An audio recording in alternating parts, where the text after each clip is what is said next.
अस्सलामुअलैकुम। उम्मीद करती हूँ कि आप तमाम लोग खैरियत से होंगे। मेडिकेट टॉक्स की एक और एपिसोड में आप सभी लोगों को वेलकम कहते हैं। आज हमारे साथ स्टूडियोज में एक और बहुत अमेजिंग सी गेस्ट मौजूद हैं। हमें ज्वाइन किया है डॉक्टर रिफत कमर ने। आपके बारे में बताते चलूँ कि आप MBBS MCPS कंसल्टेंट पीडियाट्रिशियन हैं। Lady Rafat medical centre hospital में इस वक्त अपनी सर्विसेज प्रोवाइड कर रही हैं। डॉक्टर साहब, वैसे आज हम जरा डिफरेंट से टॉपिक के ऊपर बात करेंगे एंड आई एम श्योर कि बहुत जो पेरेंट्स हैं वो इस टॉपिक को सुनना भी चाहेंगे। मेडिकेट टॉक्स की कोशिश ये होती है कि वो हर तरह के एरिया ऑफ लाइफ को टच करे। तमाम ऐसे माहिरीन को अपने प्रोग्राम में हम बुलाते हैं कि जिनसे आपको फायदा हो, आपकी अवेयरनेस में इजाफा हो। चलते हैं डॉक्टर साहिबा की तरफ और वेलकम करते हैं। अस्सलाम वालेकुम डॉक्टर। वालेकुम अस्सलाम। सबसे पहले तो वेलकम टू आवर शो। बहुत बहुत शुक्रिया कि आपने टाइम निकाला। Thank you so much for having me. This was a great opportunity. अच्छा डॉक्टर रिफत, हमारे शो का बड़ा मजेदार सा एक फॉर्मेट है। हम सबसे पहले गेस्ट की बायोग्राफी जानते हैं, सुनने वालों को भी थोड़ा सा ये बताने की कोशिश करते हैं कि करियर का आगाज कैसे हुआ। And coming back to my first question कि अगर मैं आपसे पूछूं, आई नो कि थोड़ा सा टिपिकल साउंड करेगा, बट आपके करियर का इंतखाब आपने खुद किया या आपको बचपन से पता था कि भाई मुझे डॉक्टर ही बनना है? Actually, yes, I was one of those people जिसको बचपन से पता था कि मुझे डॉक्टर बनना है। Okay. I do remember this much कि I was I think in 6th standard और हमारे स्कूल का एक जो समर वेकेशन का होमवर्क था वो ये था कि after summer vacation you have to write down, bring an essay in which you write about your ambition. ठीक है। I was in 6th standard, मुझे उस वक्त पता भी नहीं था कि ambition का मतलब क्या होता है। So I went around to my family members and I asked them कि ambition का क्या मतलब होता है, ये क्या मुझे लिखना है इसके ऊपर। So my dad explained it to me कि this is something, ambition is something what you want to do in future with your life. मैंने कहा यार अभी तो मुझे क्या पता। तो my dad's like, no pressure, तुम बस imagination use करो अपनी। What do you imagine yourself as and it will come to you. So you can write whatever you want to write about. The only imagination that came to me at that time was me wearing a lab coat, having a stethoscope around my neck. I picturized everything. I remember I picturized myself in a ward that is surrounded by cartoons and stuff. So it's definitely a kid's ward. And I was the doctor on duty there. And that was a beautiful imagination for me. And I was like, okay, fine. You know what? I'm going to be a doctor. And very specifically, I'll only be a child specialist. That's amazing. Years later, my dad's like, he kept debating it with me na, to see कि मैं कितना passionate हूँ. तुम dermatology कर लो. नहीं, जले हुए फोड़े वाले लोग नजर आएंगे. अच्छा, तुम dentist बन जाओ. नहीं, मुझे मुंह में नहीं जाना. तुम आई स्पेशलिस्ट बन जाओ. नहीं, एक ही जगह लगे रहना पड़ेगा. बाबा नहीं, मुझे कुछ अच्छा नहीं लग रहा. So the decision came down to yes, if I want to be a child specialist, I'll be a child specialist. Okay.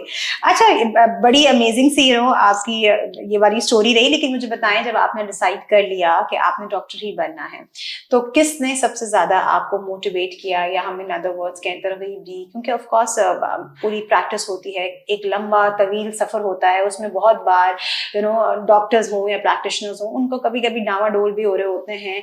तो हु वाज द वन जिसने आपको ओवरऑल पूरी जर्नी में बहुत सपोर्ट किया है? Yeah, I have to give that credit to my parents, no doubt. And especially my mother.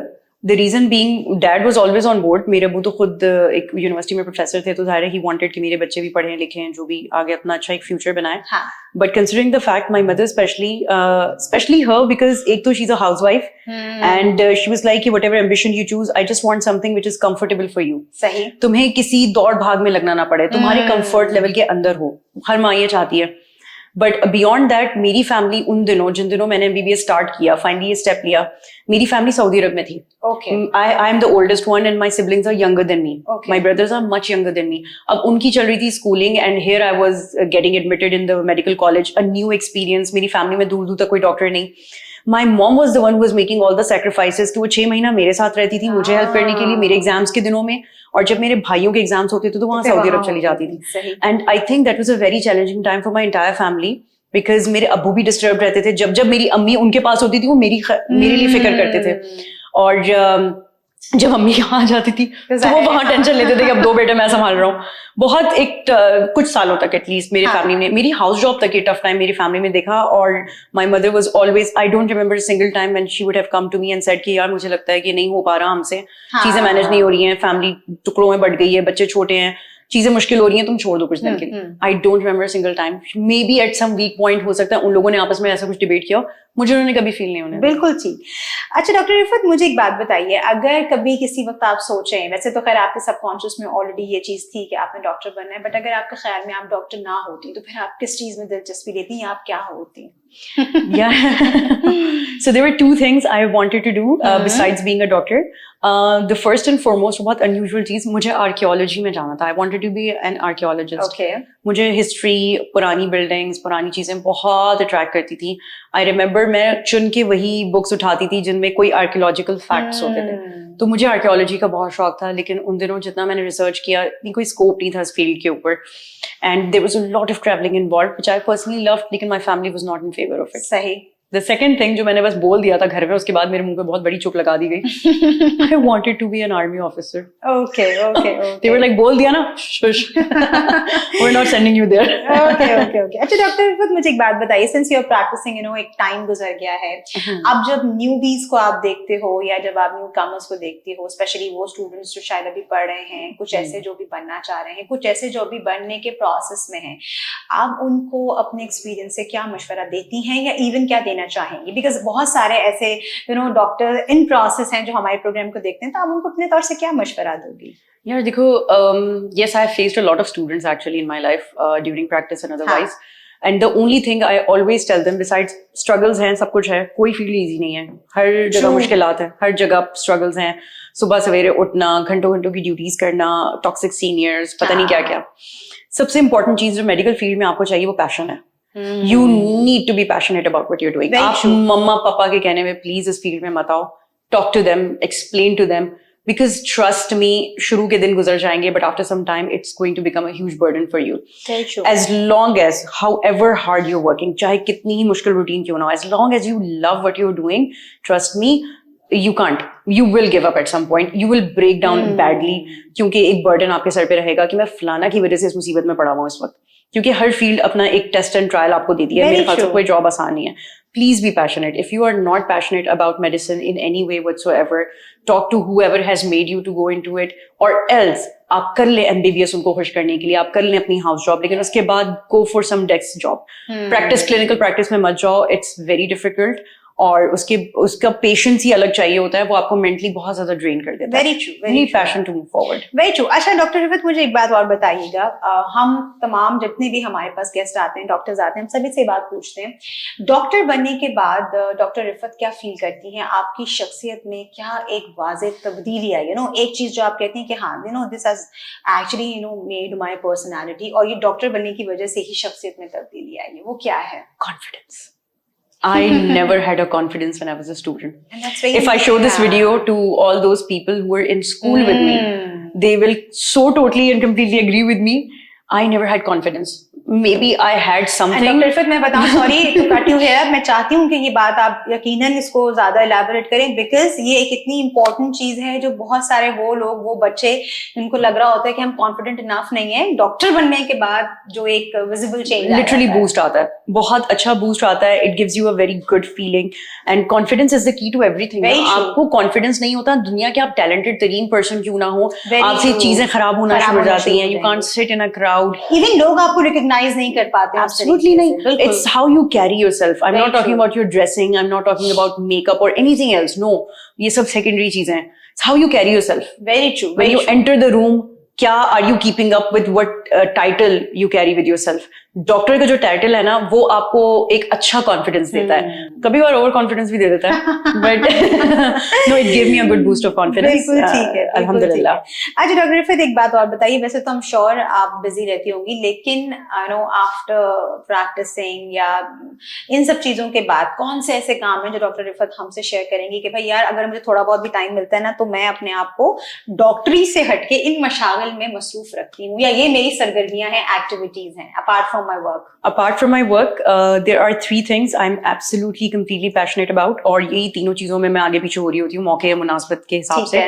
I love reading books and I'm a huge fantasy fiction person. ठीक है, reality से मुझे दूर कोई चीज चाहिए होती है गेट अवे के लिए. सो यस, आई गो इनटू आजकल रोमांटिसी, फैंटेसी, फिक्शन, ये इन चीजों का बड़ा रुझान है बुक्स के हिसाब से. सो yes, I love catching up with a book. And I love watching movies. I am a huge movies fanatic person और तकरीबन हर जॉनर की मूवी मैं देख लेती हूँ. ठीक है. और तीसरी सबसे इंपॉर्टेंट चीज जो मुझे पसंद है वो ट्रैवलिंग है. I love to travel. जबरदस्त. तो फिर एक आखिरी सवाल, फिर हम डेफिनेटली टॉपिक की तरफ जाएंगे. बहुत सारे लोग डॉक्टर्स को समझते हैं कि जब हम डॉक्टर के पास जा रहे हैं तो एसी वाले कमरे में डॉक्टर साहिबा जो हैं या डॉक्टर साहब जो हैं वो लैब कोट पहने बैठे हैं, इनकी क्या कुर्बानियां जी. तो मैं स्पेसिफिकली हर डॉक्टर से ये सवाल करती हूँ और मुझे बड़ा अच्छा लगता है जब सब मुझे अपनी नौयत की मुख्तलिफ कुर्बानियां बताते हैं. डॉक्टर रिफत से अगर मैं पूछूं कि डॉक्टर की असल में एक्चुअली कुर्बानियां क्या हैं, या ऐसी कौन सी कुर्बानियां हैं जो वाकई में हर डॉक्टर दे रहा होता है और जो वाज़ेह तौर पर इतनी नजर भी नहीं आ रही होती लेकिन वो होती हैं एक्चुअली में कुर्बानियां.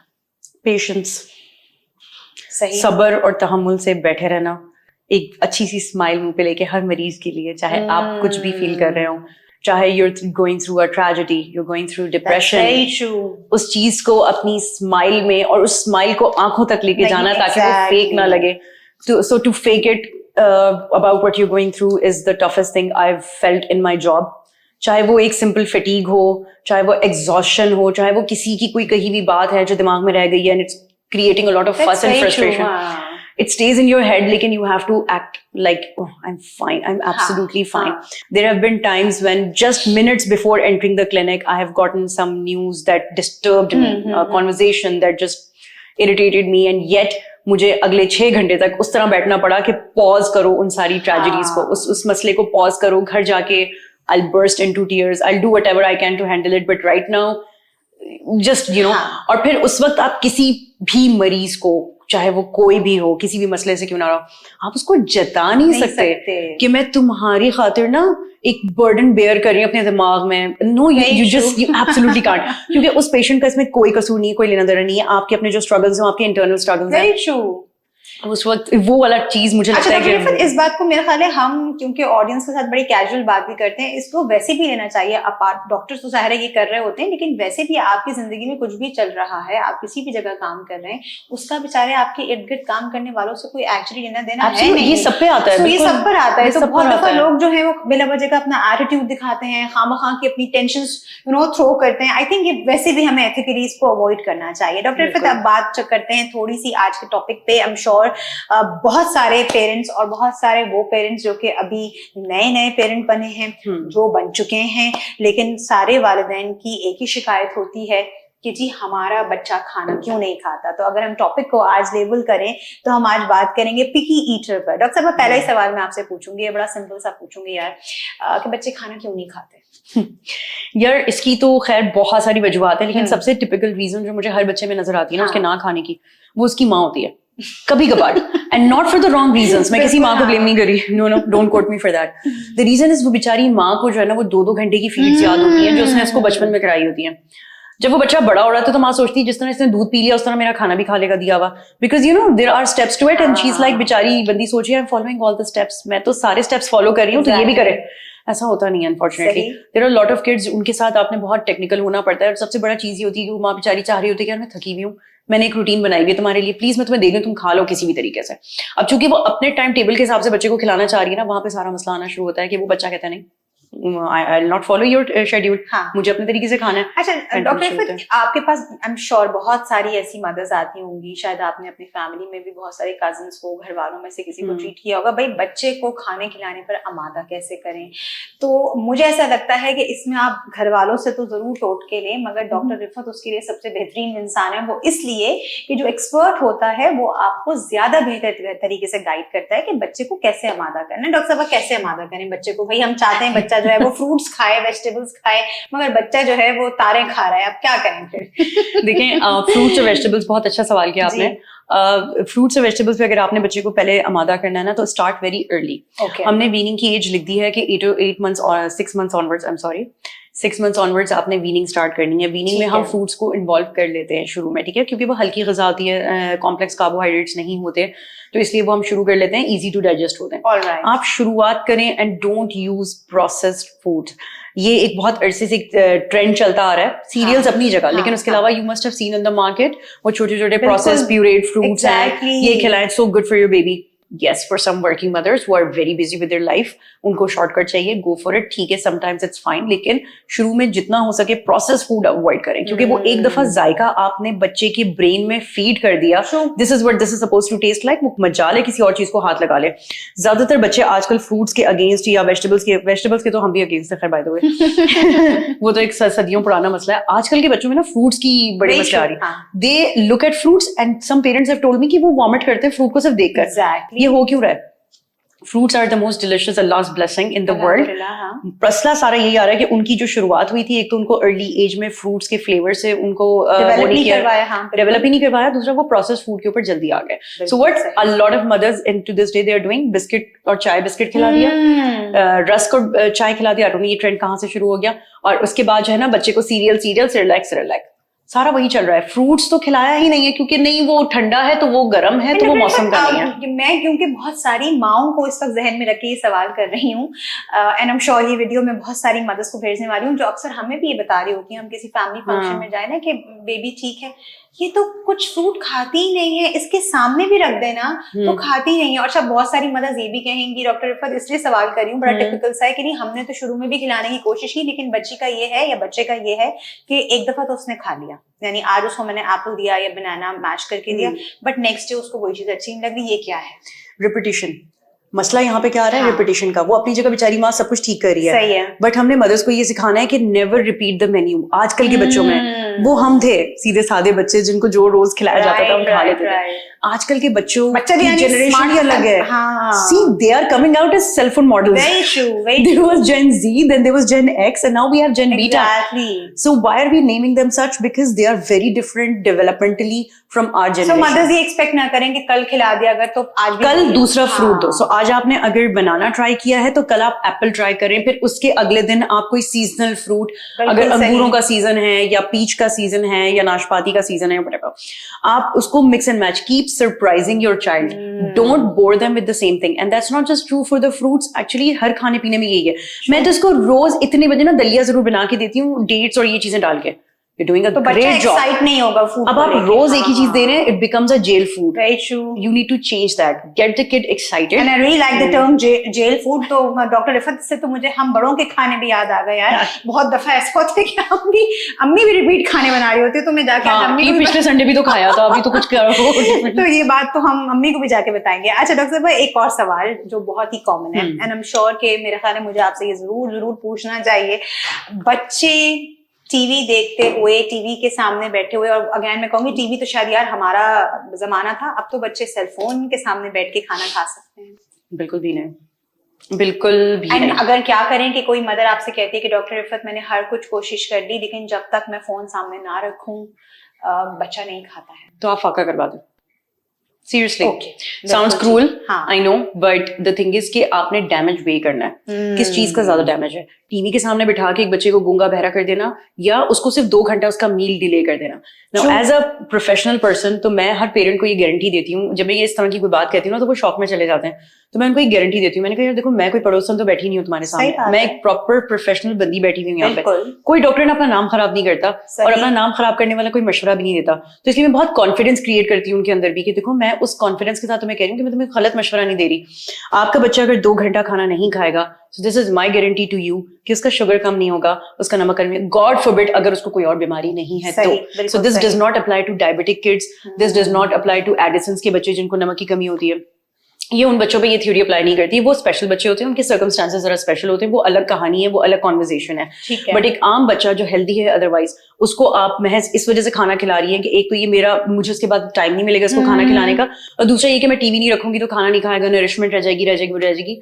The whole point is yes, nourishment अपनी जगह, लेकिन उसकी जो आदत खराब हो रही है उस टीवी की वजह से, वो जो उसको एक एडिक्शन हो रही है, उसका क्या? उसके लिए तो कोई दवा नहीं है मार्केट में, उसके लिए तो कोई 98% बच्चे तो डॉक्टर रिफत अब आजकल तो मेरा ख्याल है खाना ही शायद. बिल्कुल, आजकल टैबलेट्स आ गए हैं, आईपैड्स आ गए हैं, एंड इवन पेरेंट्स, बिकॉज उन बेचारों को भी अवेयरनेस नहीं है, तो वो सोचते हैं कि चलो कुछ तो खा रहा है, किसी तरह तो खा ही रहा है. एग्जैक्टली. डॉक्टर साहब, एक और सवाल, जो पिकी ईटर्स बच्चे होते हैं, हम अक्सर देखते हैं वही बच्चे जब अडल्ट हो जाते हैं, और थोड़ा सा हम अगर पीछे जाते हैं, अक्सर बच्चों की माँ ये कहती है कि ये तो ये खाता ही नहीं है, राइट? तो लेकिन कोई खास फर्क नहीं पड़ा, लेकिन क्या ये फैक्ट है कि अगर एक बच्चा पिकी ईटर है, वो कुछ खास ही किस्म की चीजें खाता है, तो उससे उसकी physical, mental, even emotional health पर, ग्रोथ पर फर्क पड़ता है या नहीं पड़ता है? देखें, किसी हद तक तो ऑफ कोर्स पड़ता है।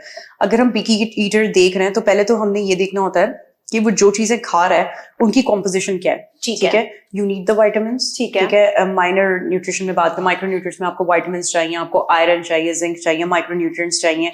उसकी डाइट में एडिक्वेट प्रोटीन है, एडिक्वेट फैट है और एडिक्वेट कार्ब्स हैं। So if a mother comes to me, she tells me कि ये गिनी चुनी ये 4-5 चीजें ही सिर्फ खाता है, ठीक है, और अंडरवेट है, बट ना वो इतना बीमार पड़ता है, पूरे साल में 1 से 2 दफा उसको डॉक्टर के पास जाना पड़ता है, वरना वो भी नहीं। एक्टिव है, बहुत ज्यादा फिजिकली एक्टिव है, हर तरह की गेम्स में पार्टिसिपेट करता है वो बच्चा स्कूल में बेहतरीन है, उसकी टीचर्स के फीडबैक्स बहुत अच्छे हैं, हर चीज में ठीक है। बस मैं परेशान हूँ यार, ये चीजें नहीं खाता जो मैं खिलाना चाह रही हूँ, बस ये अपनी 4 चीजों में मगन है और थोड़ा सा अंडरवेट है। मैं उस बच्चे को कुछ नहीं करती, मैं उस बच्चे को कुछ नहीं कहती, वो जैसा है उसको रहने दो, कोई बात नहीं, this is how he is supposed to be. Don't force anything on this child because your child is otherwise healthy. Your child is maybe a little underweight, but if he is going about his daily life in the perfect manner, हर चीज में अच्छा है, बीमार तक तो पड़ नहीं रहा, तो इसका मतलब उसकी इम्यूनिटी कैचअप कर रही है ना. You don't need to do anything about it. बिल्कुल ठीक है. डॉक्टर साहब, लिविंग इन पाकिस्तान, आपने सबसे ज्यादा अपनी प्रैक्टिस में क्या देखा? कौन सी उम्र में ज्यादा आपको लगता है कि जो पिकी ईटर्स बच्चे हैं वो आम हैं? यानी आपको लगता है कि भाई इस एज से इस एज में मदर्स को जरा ज्यादा ख्याल करना होता है, इस एज में ये शायद चीज ज्यादा बढ़ती है जिसमें बच्चे एक्चुअली में पिकी ईटर्स बन जाते हैं? 2 to 5 years. 2 to 5 years. Basic age 2 to 5 years. 2 years toddlers में कन्वर्ट हो रहे होते हैं, बच्चों की डेवलपमेंट हो रही होती है, वो एक बहुत ही फसी एज होती है, उसको टेरिबल टूज भी कहते हैं हम, आपको पता होगा. तो 2 years का बच्चा वो बहुत ज्यादा पिकी हो जाता है. इवन वो बच्चा जो पहले हेल्दी खाता था वो थोड़ा फसी ज्यादा हो जाता है, उसको आ जाता है ना ये सब करना. तो वो बहुत ज्यादातर मदर्स जो मेरे पास आती है वो 2 साल का बच्चा लेकर आती है कि it's just impossible to feed this child any more. Tantrums बढ़ जाते हैं. फिर 2 years, वो 5 years का जो कोटा होता है ना, वो 5 years तकरीबन वो एज है जहाँ पे उसने स्कूलिंग स्टार्ट कर दी है या कोई प्ले ग्रुप में जाना शुरू कर दिया. तो ये 3 साल का जो पॉकेट है ना, ये सबसे ज्यादा पेरेंट्स के लिए चैलेंजिंग होता है, क्योंकि इस एज ग्रुप के बच्चों में टैंट्रम्स बहुत ज्यादा होते हैं, क्योंकि there is multiple higher mental development जो हो रही है. 2 से 5 साल का बच्चा कितना कुछ सीख रहा है, वो बातें करना सीख ले रहा है, वो बातों में इमोशन सीख रहा है, वो इमोशंस को एक्सप्रेस करना सीख जा रहा है, फिर अनवांटेड इमोशंस भी, फ्रस्ट्रेशन भी एक्सप्रेशन सीख रहा है. 2 से 5 साल के बच्चे सबसे ज्यादा हसास होते हैं. बिल्कुल सही. डॉक्टर, एक बहुत ही कॉमन और टिपिकल सा सवाल मैं आपसे करूंगी. अमूमी तौर पर जब बच्चे खाने पीने में बहुत तंग कर रहे होते हैं, तो जो घर के बुजुर्ग होते हैं, खालाएं, मामियां, चाचियां, फूफियां, कई बार आपकी वो फ्रेंड जिसके बच्चे हो गए हैं और वो समझती है कि मैं एक बड़ी एक्सपीरियंस्ड हो गई हूँ, अब मुझे सब आता है, वो आपको बाज़ औक़ात ऐसे ऐसे मशवरे दे रहे होते हैं कि समटाइम्स हम ये भी देखते हैं ना, आई एम श्योर बहुत सारी मदर्स रिलेट करेंगी कि माँ बच्चे से ज्यादा शायद माँ इतनी फ्रस्ट्रेटेड हो चुकी भी होती है, बिकॉज एक तो उसको कॉम्प्लेक्स भी ये हो रहा होता है कि मेरा बच्चा इसके बच्चे की तरह हेल्दी नहीं हो रहा, भी उसको ये भी एक टेंशन होती है कि शायद मैं, क्योंकि माँ जो है वो सेहतमंद हो रही है, हम पाकिस्तान में रहते हुए बात करें तो we need to be very practical. मैं शायद सेहतमंद हो रही हूँ, बच्चे को कुछ नहीं खिला रही हूँ, तो अब मैं क्या करूँ? कि बाज़ औक़ात प्रेशर में आके, सोसाइटी का एक प्रेशर है, उसमें आके भी माँ बच्ची के साथ, मैंने ये बहुत बार ऐसा देखा है. इवन हमारे पास तो काउंसलिंग में भी ऐसी बहुत सारी मदद आती हैं कि बेचारी वो एक खाना जो खिलाना है बच्चे को, वो एक पूरा प्रोजेक्ट हो गया. यानी वो माँ और बच्चे के बीच में at a very early age एक फ्रिक्शन सी बन गई, जस्ट बिकॉज कि माँ खिलाना चाह रही है, बच्चा वो खा नहीं रहा. मैं चाहूंगी थोड़ा सा साइकोलॉजिकल पर्सपेक्टिव से भी डॉक्टर रिफत बताइए, क्या ये जरूरी है कि हम सबकी बात माने, सबका मशवरा मांगे, या हम अंडरस्टैंड कर लें कि भाई मुझे डॉक्टर रिफत ने ये बातें बता दी हैं, मैं अपने बच्चे को लेकर चलती हूँ, and then go with the flow? क्या करें माँ से? A bit of everything that you mentioned. देखो, ये तो no doubt, I have had so many mothers coming to me. Issue है, राइट, बहुत बड़ा इशू है ये. वही मैं कह रही हूँ ना कि एक तो आपको पता है साइकोलॉजिकल सपोर्ट की तो आप बात ही ना करें हमारी सोसाइटी में. It's alien to everybody as yet. अब अल्लाह का शुक्र है हम अवेयरनेस बढ़ा रहे हैं, तो लोगों को मेंटल हेल्थ की इंपॉर्टेंस का पता चल रहा है. मेरे पास इतनी डिप्रेस्ड मदर्स आती हैं जिनका there is nothing genuinely wrong with the child, it's just that the child, like I said, 2 से 5 साल का एज है. अब kid is just going through a phase. ठीक है, माँ भी वो पहली बार बनी है, बच्चा भी पहली दफा दुनिया में आया है. They are both getting to know each other. Yes, the majority of the interference comes from the surrounding families. ठीक है, माँ की जितना क्लोज रिलेशनशिप होगा तनकीद करने वाले के साथ, वो उतना ज्यादा प्रेशर में आएगी। आधी ज्यादा औरतें इतनी डिप्रेस्ड होती हैं। There are mothers who come to me, सिर्फ महज बच्चा खा नहीं रहा तो वो रोने लग जाती हैं, वो इतनी स्ट्रेस में होती है। लाइक आई सेड, वो बच्चा बिल्कुल ठीक है, there is nothing generally physically wrong with the child, there is no medical issue, just creating a little fuss when eating. But चूंकि उन मदर्स को इतना टॉन्ट दिया जाता है घर में कि तुम्हें तो कुछ आता ही नहीं है, फिर सबसे बड़ी इंटरफेरेंस क्या होती है कि वो बेचारी मुझसे गाइडलाइंस लेके जाती हैं, मुझसे स्टेप्स लेके जाती हैं, मैं उनको तसल्लियां देती हूँ बैठ के, उनको कंधा थपकती हूँ कि यार तुम कुछ गलत नहीं करी, तुम रिलैक्स हो जाओ, टेक अ डीप ब्रेथ, कुछ गलत नहीं करी, इसमें टाइम लगता है।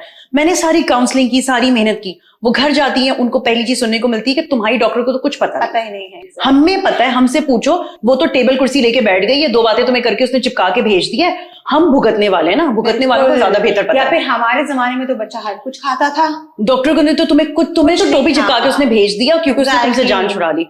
वहां पे एक ये चीज इतनी वो होती है कि यार मेरा कोई नुकसान नहीं है, बल्कि मेरा टाइम ज्यादा गया, मेरे लिए शायद 2 दवाइयां ये इसको एक्टिंग करके मैं दे देती, ये लो बीबी तुम्हारी बच्चे को भूख नहीं लग रही, भूख की दवा है, सब ठीक हो जाएगा, मैं 2 मिनट में भेज देती। मेरे लिए तो काम डबल हो गया ना कि मैंने उस 2 मिनट की जगह 15 मिनट की बैठ के मदर को काउंसलिंग भी कर रही हूँ, फिर उसकी हर बात सुन भी रही हूँ, मेरे लिए ज्यादा एग्जॉस्टिंग है। लेकिन नहीं, लोग ये परसीव करते हैं कि बिकॉज बच्चा खा नहीं रहा, ये एक बीमारी है जिसका इलाज माँ नहीं कर पा रही है, तो इसको आप दवाइयां देंगे तो वो उस इलाज से ठीक होगा, अदरवाइज कुछ भी नहीं होगा। और अगर उसको कोई बीमारी नहीं है तो घर वाले इंटरफेयर करें कि तुम जबरदस्ती ठूसो। अच्छा, वो जबरदस्ती ना ठूसे तो तीसरा लोगों के पास क्या एक मुअम्मा है, चाय बिस्किट खिला दो, कुछ तो जा रहा है ना। So you're back to zero then. Exactly. वो आदत भी खराब, सब कुछ खराब। हम कई केसेस में ऐसा भी देखते हैं कि वही बच्चे जो बचपन में बड़े पिकी ईटर्स होते हैं, थोड़ा सा टाइम के बाद जब वो थोड़े बड़े होते हैं तो वो बहुत सारी चीजें खाने लगते हैं। इस बारे में आप हमें क्या बताएंगी? आई थिंक ये भी शायद बहुत सारी मदर्स के लिए रिलीफ होगा कि जो पिकी ईटर्स वाली एक हैबिट होती है, क्या ये जैसे जैसे बच्चे बड़े होते हैं ये बढ़ जाती है या ये थोड़ी कम भी हो जाती है? So we have a lot of cases around us जहाँ पे we have seen kids के पिकी ईटर में भी ना अब एक कुछ डेफिनेशन बच्चों की ऐसी आती है कि वो एक सेलेक्टिव क्लास ऑफ फूड को नहीं टॉलरेट कर सकते, तो वो जिंदगी भर रहती है उनके साथ, ठीक है ना। If they can not have fish, they can not have fish for the rest of their lives. उनको अंडा नहीं पसंद, उन्हें सारी जिंदगी अंडा नहीं खाना, तो ये तो आसरा छोड़ दें कि अगर वो बचपन में नहीं खा रहा तो आगे खा लेगा। Lot of people are unable to digest it, तो इसलिए वो सारी जिंदगी के लिए समझे के गया हुआ है।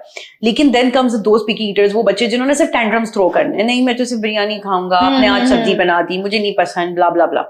उस बच्चे को सबक मिल जाएगा वक्त के साथ साथ, लेकिन you have to give time. लेकिन you have to create scenarios जहां उस बच्चे को उस खाने की रिस्पेक्ट आए। मैं बार बार अपने पेरेंट्स को ही बोलती हूँ कि यार आप ना बच्चे को अगर बिरयानी पसंद है तो आप बार बार उसको बिरयानी मत खिलाएं, it's not going to get you anywhere, in fact you just spoiling him a lot.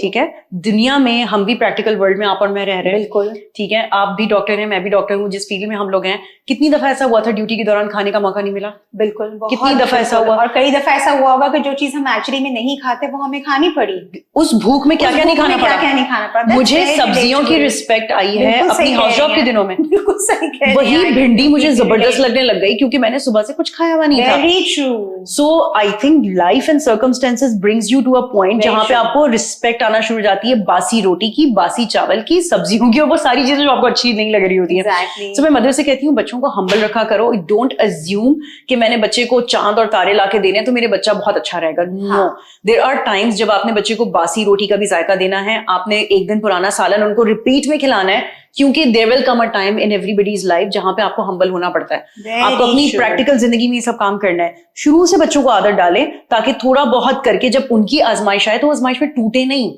उस आजाइश में वो बैकअप करें कि नहीं यार मुझे I am trained for this, I can keep up, exactly, I can survive. Doctor Rifat, बस आखिरी एक सवाल करूंगी जो बहुत मुझे लगता है कि समाजी जिंदगी जो बच्चों की और पेरेंट्स की गुजरती है उस पर बहुत इम्पोर्टेंट असर डालेगा। जब आपके पास पेरेंट्स आते हैं एंड फॉर एग्जाम्पल किसी माँ का बच्चा पिकी ईटर है, आप कहीं ना कहीं सोशल लाइफ आपकी होती है, आपको दावत में जाना पड़ता है, कई बार कुछ ऐसी अफ्तार पार्टीज हैं, कोई शादियां हैं, कोई बहुत ही इंटीमेट गैदरिंग है जहां पर लोगों को नोटिस हो रहा है कि अच्छा बच्चा ये नहीं खाता या बच्चा नहीं खा रहा है। ऐसे में मुझे लगता है फादर्स से ज्यादा जो मदर्स हैं वो बहुत जल्दी अंडर प्रेशर आती हैं। आपके पास कोई ऐसे पेरेंट्स आ जाते हैं और उनका बच्चा पिकी ईटर है, भाई वो नहीं खाता ये चीजें, ठीक है, उसकी 2-3 चीजें हैं। ऐसे में मदर्स के पास बड़ा आसान तरीका ये होता है कि बच्चे को पहले से या तो खाना खिला के ले आए ताकि कहते हैं इसका तो पेट भरा हुआ है, या कई बार बच्चा वहीं पे on the spot tantrum show कर रहा है। आपके पास कोई ऐसी पेशेंट आ जाए या कोई एक ऐसा आ जाए आप उसको क्या मशवरा देंगी कि भाई अब सोशली इस चीज को, क्योंकि पिकी ईटर जो है इसको हम थोड़ा सा विंडो से बाहर निकाल के देखते हैं, तो सोशली इसको कैसे डील करना है? डॉक्टर रिफत, मुझे तो लगता है कि लोगों को या पेरेंट्स को तो ये भी नहीं पता होता कि आपने एक्चुअली में कैसे बिहेव करना है अगर आपका बच्चा ऐसा है। तो आप क्या कहना चाहेंगे? आजकल के जमाने में जो जिस हालात में हम रह रहे हैं, बिल्कुल इन हालात में प्रैक्टिकल डिसीजन में सबसे पहले तो पेरेंट्स को ये कहती हूँ कि यार don't disclose your problems to the world. दुनिया को अपने मसले ना दिखाएं, ना बताएं। ट्रस्ट मी, 10 लोगों को पता चलेगा, सिर्फ 2 होंगे जो सिंपैथी देंगे और जो आपको सपोर्ट देंगे, बाकी सब सिर्फ बातें करने का मौका निकालेंगे। डोंट डिश योर, कहते हैं ना, डर्टी लॉन्ड्री हर एक को दिखाने की जरूरत नहीं है। ये मसला आपका घर का मसला है, आपका और आपके बच्चे के बीच का मसला है, हल करना है तो आप ही लोगों ने हल करना है, दुनिया ने बैठ के हल करना है इस मसले को। So number 1, never tell anybody what's going on with your life और with your kid. For example, yes, the best decision would be कि आपको पता है कि इंटीमेट गैदरिंग है, वहां जाके बच्चे ने खाना पीना तो कुछ है नहीं, बल्कि उल्टा आपको तंग करना है। Exactly. पहले से कोई चीज खिला पिला के उसका पेट भर के उसको लेके चले, ताकि वहां जाके ज्यादा आप डिजर्ट्स में इंडल्ज कर लें। चलो डिजर्ट तो खा लो ना, चलो कस्टर्ड वगैरह वो खा लो, स्टिल हेल्दियर ऑप्शन है।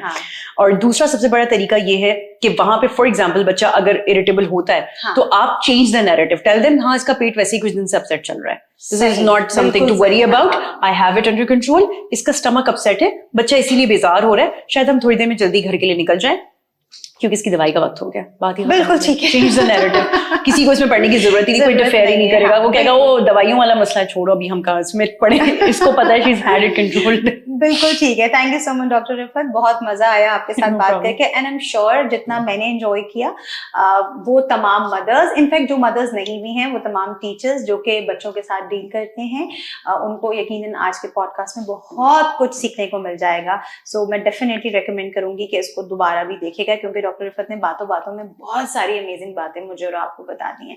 अच्छा डॉक्टर साहब, क्योंकि हम प्रोग्राम को कंक्लूड करते हैं, एक बड़ा मजेदार सा हमारा सेगमेंट होता है रैपिड फायर।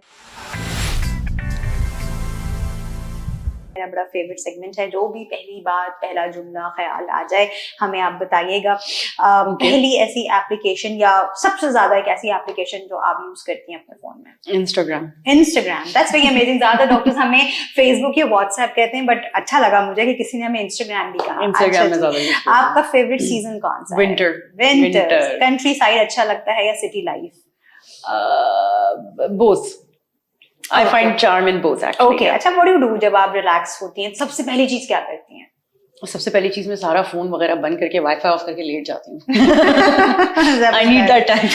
Okay, अच्छा, अभी आपने बताया कि हमारा क्वेश्चन भी है, आई एम श्योर कि कुछ ना कुछ हमें इसमें अच्छा मिलेगा। कोई ऐसी रीसेंट बुक या कोई ऐसी मूवी रिसेंटली जो डॉक्टर रिफत ने एंजॉय की हो और आप हमसे भी शेयर करें कि भाई कुछ करो ना करो ये बुक पढ़ लो या फिर ये वाली मूवी जरूर देखो क्योंकि ये बड़ी अच्छी थी। एक्चुअली बुक के मामले में आई am a huge fan of Dan brown. Dan brown मेरे फेवरेट राइटर है, da Vinci code, right? Dan brown की भी रिसेंटली बुक निकली है, सीक्रेट ऑफ सीक्रेट्स, एंड मैंने ऑर्डर प्लेस कर दिया लिबर्टी पे। अब वो बुक आएगी तो मैं पढ़ के बताऊंगी, लेकिन Dan Brown is somebody I recommend to a lot of people, क्योंकि उनकी बुक में कोई रोमांस वाली कोई गंदला नहीं है, but oh my God, for somebody who is into archaeology, somebody who is into history, he goes in depth and he takes you on a beautiful journey. So he's my number one recommendation in terms of books. As for the movie, the latest movie that I have seen and I absolutely loved and enjoyed was F1. I didn't just enjoy it क्योंकि उसमें Brad Pitt था, देखने में इस मकसद से गई थी। I loved it. I loved the story and the scenarios they created, जो competition का एक sense होता है, फिर एक senior junior को कैसे लेके चलता है, loved it. जबरदस्त। अच्छा, मुझे एक बात बताइए, सबसे ज्यादा एक रिवॉर्डिंग पार्ट जब आप बच्चों की प्रॉब्लम्स को ओवरकम कर देती हैं या जब आप अपनी प्रैक्टिस करती हैं, तो कोई एक ऐसा रिवॉर्डिंग पार्ट जो आपको लगता है कि बस ये बेस्ट हो गया इस वक्त? पेरेंट्स की दुआ। जबरदस्त, जब लोग आपको दुआ देते हैं and they use such chosen words के थोड़ी देर के लिए मैं दिल यूं करके बैठी होती हूँ, मैंने कहा थैंक यू, समझ नहीं आता उससे आगे बंदा क्या कहे। लोग इतने ब्यूटीफुल वर्ड्स में आपको थैंक करते हैं, आपके लिए दुआएं करते हैं, and when a parent it comes and tells you कि डॉक्टर साहिबा बस आपको तो देख के ही मेरा बच्चा ठीक हो गया, वो मैं बता नहीं सकती वो फीलिंग कितनी नायाब होती है। आप अल्लाह का 100 शुक्र अदा कर रहे होते हैं कि अल्लाह ताला आपने मुझे एक ऐसा ज़र्फ दिया कि मुझे लोगों की ये दुआएं सुनने को मिल रही हैं। हकीकत बात। अच्छा, कोई ऐसी स्किल जो आपको लगता है कि काश मेरे पास होती, वो क्या होती? I wish I was a good artist. I wish I could paint. I love to pick up a brush and do something creative. लेकिन I'm not Van Gogh. मैं 2 क्लास के बच्चे की तरह पेंट करती हूँ। I wish I could do better. Rifat, do you have pets? आपके पास Yes, I have a cat. Okay okay okay, और हम उसका नाम जान सकते हैं? आपने क्या नाम She's रखा? called Chiku. Okay She's called Chiku. She's 1 year old. Okay. अच्छा डॉक्टर रिफत, आप अपनी जो इम्पोर्टेंट डेट्स होती हैं या कुछ भी कहीं पे भी आपको जाना है तो आप उसका ट्रैक कैसे रखती हैं? नो, डू यू राइट या आप फोन में नोट पैड पे कुछ अपने नोट्स बनाते हैं? I feed it into my phone calendar. पहले तो याद रख लेती थी, इतनी बिग शॉट तो मैं थी भी नहीं, जिंदगी के 2-3 लम्हात थे जो याद रखने होते थे। अब ये होता है कि कहीं प्रेजेंटेशंस और इस तरह के पॉडकास्ट एंड सीरीज होती है, so yes I have it fed on to my calendar, जो मुझे 12 घंटे पहले से रिमाइंडर देना शुरू हो जाता है कि I have to be prepared for something. That's amazing. अच्छा, अपने वीकेंड का यूजुअली आप कैसे स्टार्ट करती हैं? वीकेंड मेरा स्लो स्टार्ट होता है। I love to have a very good breakfast on a weekend. I am a breakfast person, तो मैं एक रात पहले से ना एंटिसिपेट कर रही होती हूँ कि सुबह मैंने नाश्ते में क्या खाना है, क्या तैयारियां करनी है। So my weekend highlight is always the breakfast. Start a good breakfast and then the day itself. And ये मुझे इसलिए इतना मजेदार लगा बिकॉज मैं भी ये बहुत करती हूँ। और मैं आपको मजे की बात बताऊं, हम थेरेपी में भी अक्सर कहते हैं कि अगर आपको नींद नहीं आ रही ना तो आप रात को बड़ा मजेदार सा कुछ खाना जो आपने सुबह खाना है, नाश्ता है, आप वो सोच के सोएं तो आपको इवेंचुअली बड़ी मजे की नींद आएगी। मैं तो बहुत सालों से कह रही हूँ, मैं अपने अक्सर क्लाइंट्स को भी कहती हूँ कुछ नहीं आ रही ना नींद तो जरा सोचो कि सुबह उठ के मैंने क्या मजेदार सा खाना है ना, और एक्चुअली उसमें चले जाओ। तो मुझे बड़ा अच्छा लगा सुन के। अच्छा, वैसे तो माशाल्लाह डॉक्टर रिफत आपने बहुत सारी चीजें कर ली हैं, बहुत सी चीजें करनी है, बट अगर मैं कहूँ कि 2026 के लिए या नेक्स्ट ईयर के लिए आपका एक स्पेसिफिक कोई गोल है जो आपको लगता है कि हाँ यार बस ये तो मैंने ना करना ही करना है, I have to do it, वो क्या है? It's maybe a little embarrassing to admit, लेकिन I don't know how to drive. Okay, I know the basics, लेकिन मैं सड़क पे गाड़ी लेके निकल नहीं सकती। सेम हियर, ये तो बहुत चीजें मेरी और आपकी डॉक्टर रिफत मैच हो रही yes, है। एंड यू नो मुझे बड़ी खुशी हो रही है कि कोई और भी इस वाली टीम में मेरे साथ मौजूद है। मतलब doctor I told you about my confidence, but यहाँ पे आके मेरा कॉन्फिडेंस खत्म हो जाता है। I am so scared of getting the car on the road. मुझे सब आता है, I know how to park, I know how to reverse the U turns, whatever, वो सब बेसिक्स आते हैं, लेकिन एक वो जो बात है ना कि गाड़ी अपने हाथों से लेके सड़क पे निकलना, I am not there yet, and it's been many years. I have learned driving at least twice in the last 6 years। वो गाड़ी पड़ी है घर में। कंप्लीटली रिलेट, और specially living in Karachi, I think ये एक आपके लिए पूरा प्रोजेक्ट है, बहुत इंपॉर्टेंट माइलस्टोन भी है कि यार अब चला, all my friends can drive. Okay, but now it's इंशाल्लाह ताला डॉक्टर रिफत और मेरा भी कुछ वैसे मिलता जुलता ही गोल है। आई होप इंशाल्लाह ताला डॉक्टर रिफत जब हम आपको नेक्स्ट टाइम बुलाएं तो या तो मैंने कुछ कर लिया और इसमें या आपने कुछ कर लिया, ये हम दोनों अपना एक टारगेट रखेंगे इंशाल्लाह ताला। थैंक यू सो मच आपके टाइम का, एंड आई thoroughly enjoyed। बहुत बहुत शुक्रिया कि आपने हमें वक्त दिया। I enjoyed as well. You had some amazing questions and some very engaging ones. And I hope कि हमारे इस पॉडकास्ट से हमारी बातों में लोगों ने कुछ ना कुछ पिक किया हो जो उनके वफाद का भी हो, इंशाल्लाह ताला। इंशाल्लाह, डेफिनेटली। बहुत बहुत शुक्रिया, अपना ख्याल रखिएगा बहुत सारा। आप लोग भी अपना बहुत ख्याल रखिएगा। हमेशा की तरह आपसे कहती हूँ कि जब भी आपको पॉडकास्ट पसंद आती है उसको शेयर किया कीजिए, ये आपके लिए ही है ताकि हमें और आपको दोनों को, हम सबको फायदा हो। अपना बेहद ख्याल रखिएगा। इंशाल्लाह आपसे मुलाकात होती है एक और अमेजिंग से पॉडकास्ट में। अल्लाह हाफिज, फी अमान अल्लाह। अल्लाह हाफिज।